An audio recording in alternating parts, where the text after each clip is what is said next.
د جوړ شویو مراسمو پر مهال د افغانستان میاشتې ټولنې ولایتي مشر زین العابدین سانان وایي دا ټولنه د اړمنو پیښو ځپلو او ناروغانو اړتیاوې د هیواد له خیرپاله وګړو کاري شریکانو د خپلو ملکیتونو د عوایدو او د ځانګړې اونۍ په بهیر کې د مرستې راټولونې له لارې تامینوي.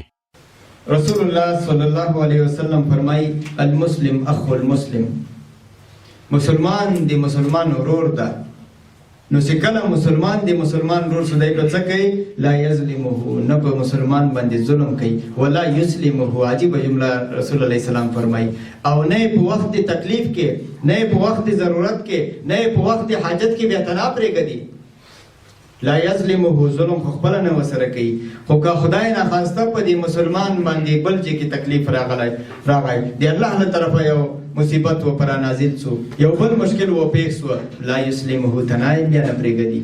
دغه راز د خوست ملي راډیو ټلویزیون امیر مولوي محمد نسیم فهیمي لخوا د ځانګړې اونۍ په ویاړ د افغانستان اسلامي امارت د رئیس الوزرا پیغام ولوست چې پکې له هیوادوالو ملي سوداګرو پانګوالو غوښتل شوي چې له افغانستان میاشتې سره تر خپله توانه مرستې وکړي څو دا ټولنه وکولی شي زیانمنو شویو او اړمنو کورنیو ته خپل چوپړونه او مرستې په لا ښه او پراخه توګه ورسوي. د المائده سورت د 2 آیت شریف د حکم په اساس موږ او تاسې په نیکو کارونو او پرهیزګري کې له یو بل سره په مرسته کولو او د ګناه او تیري په چارو کې یو له بل سره په مرسته نه کولو مکلف شوي یو.